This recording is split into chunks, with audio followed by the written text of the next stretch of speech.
Acting isn't known for being the most welcoming of career choices, and even the most talented people struggle to get their big break. And for those of us who don't exactly fit traditional standards of conventional beauty, it's all the more difficult. Recently, actress Rebel Wilson made waves by claiming to be the first plus-size actress to star in a romantic comedy.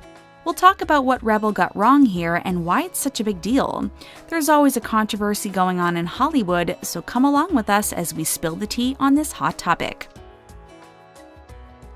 Some of us spend years trying to figure out what we want to do with our lives. We try different things, worry about getting our bills paid, and hope for a sign that we're doing the right thing. Most of us aren't lucky enough to be told our life's purpose in no uncertain terms, but tell that to Rebel Wilson. In high school, Rebel was a math whiz and believed her future was in the realm of academics. She spent a year in South Africa working as a Rotary International Youth Ambassador for Australia. Unfortunately, during her journey, she contracted malaria and as a result had some pretty serious hallucinations. These might sound scary, but apparently at least one of them was actually life-changing. Rebel saw herself as a Hollywood actress who had just won her first Oscar. The vision was so real, Rebel took it as a sign that she was destined to be an actress. But although she's enjoying her career, her time in the spotlight hasn't been without controversy. Recently, Rebel was cast as a character named Natalie in the movie Isn't It Romantic? It's supposed to be a parody of the typical romantic comedy and promises big things for the body positivity movement. In the movie, handsome Hollywood actor Liam Hemsworth's character falls head over heels for her at first sight.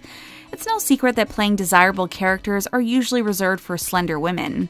Overweight characters are typically relegated to the role of funny best friend at best, and are outright mocked at worst. Having someone who looks like Rebel starring as a romantic lead is important, but unfortunately, the premiere was marred by some unfortunate comments. No, it wasn't people saying unkind things about Rebel, it was the statement Rebel made about herself. During an interview on The Ellen DeGeneres Show, Rebel opened up about her part in Isn't It Romantic? At one point, she commented that she is the first ever plus-sized girl to be the star of a romantic comedy.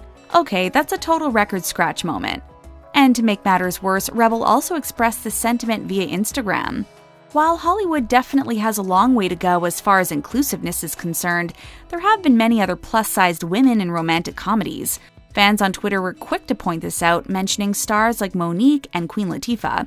Queen Latifah has starred in multiple rom-coms including Last Holiday and Just Right. And then we have Monique, who is an Academy Award-winning plus-sized actress who starred in the movie Fat Girls. That's fat with a PH, by the way. Instead of taking back her statement or blaming it on the standard show business excuse of being overtired, Rebel doubled down. She questioned if actresses like Monique and Queen Latifah were plus-sized when they filmed those movies. And then she claimed the movies weren't really romantic comedies and said, "There's a slight gray area." People were quick to question these statements on social media, including Monique herself. She tweeted, "Let's please not allow this business to erase our talent with giving gray areas and technicalities." Monique asked Rebel to know the history and not contribute towards erasing it. It seems Rebel didn't really have a good answer for those upset by her statement, so she started hitting the block button. Rebel did the best to silence those who questioned her assertion that she was the first plus-size star in a romantic comedy. But of course, that didn't work out very well. Although it did start a new hashtag, people almost took pride in being able to add #RebelWilsonBlockedMe to their tweets. Eventually, Rebel did issue an apology saying she was sincerely sorry about the whole thing. She even apologized specifically for blocking people, claiming she reacted out of hurt from all the criticism aimed at her. Rebel admitted, "Those are the people I actually need to hear from more, not less." According to Rebel, her original intention was never to offend anyone. It was purely to lift my fellow plus-sized women up.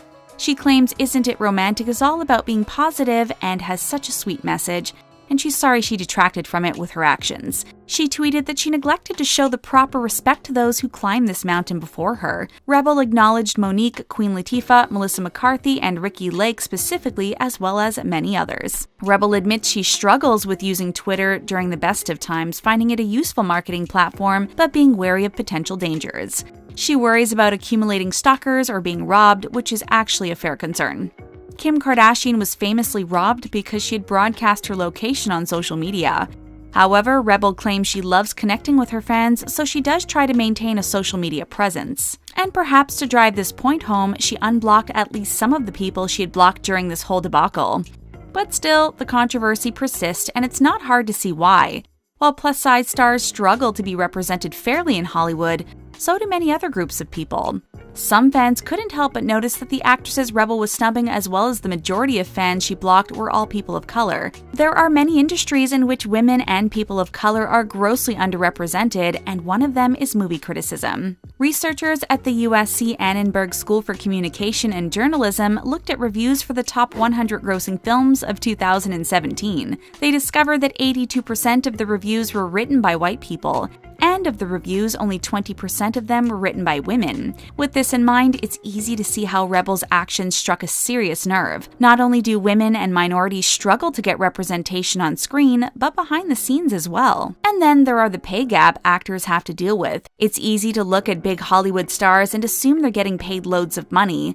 While they may make more money than the average person, there is often a big gap between what white actors and people of color are paid. When Jessica Chastain and Octavia Spencer worked together on the movie The Help, they made a startling discovery. Both actresses ended up breaking a serious taboo and discussing their salary, and Jessica was shocked by what she learned. She was horrified to learn how much more she was getting paid than Octavia to work on the same project. But Jessica didn't take this laying down and negotiated her contract to stipulate that Octavia be paid the same amount. This was a considerable boost for Octavia, who is now getting paid 5 times her previous rate. Jessica claims she was simply doing what is right, and she believes male actors should do the same for their female co-stars. And clearly, there is something other than talent or box office draw at play here. Mark Wahlberg was paid $5 million for his role in All the Money in the World, which was 8 times more than co-star Michelle Williams. She was paid only $625,000 despite having twice as many Oscar nominations. Even big-name stars like Mo'Nique, whose accomplishments were downplayed by Rebel Wilson, have to deal with situations like these. In 2017, she was offered $500,000 to film a comedy special for Netflix. That might sound like a great deal, but wait until you hear about some of the terms. If Mo'Nique signed the agreement, she wouldn't be able to film another special for 1 year afterward. And after that point, Netflix would maintain the right of first refusal over her comedy shows. Mo'Nique wouldn't be allowed to use any of the material from the special for 2 years. According to Mo'Nique, there were 2 reasons why she turned down the Netflix deal. The first was that the restrictions would seriously impact her career, and the second was that she knew other comedians were not only paid more, but didn't have to deal with such strict contractual terms. For example, when Amy Schumer filmed a special for Netflix, she started out with an offer of $1 million, but ultimately ended up receiving even more.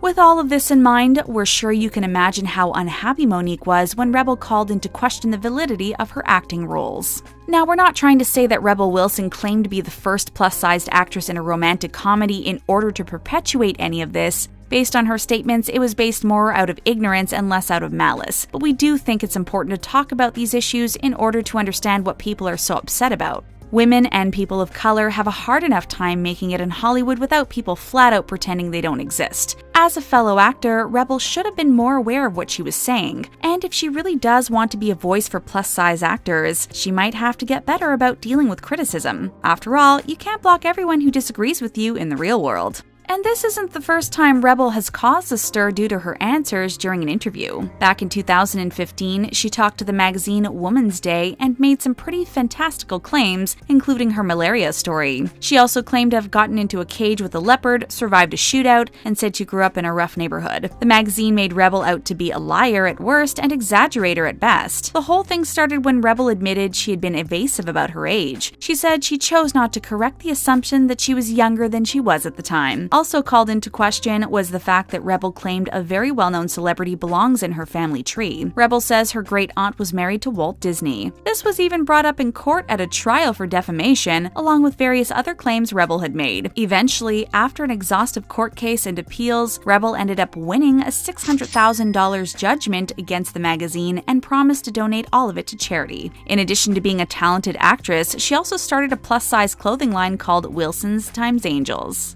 She claims her clothes provide stylish options for people size 14 to 24 who have trouble shopping at traditional stores. It's clear Rebel has the ideas and the desire to make changes in the world. We're guessing she hopes this PR disaster blows over sooner rather than later for the sake of her career and the changes she wants to see in the world.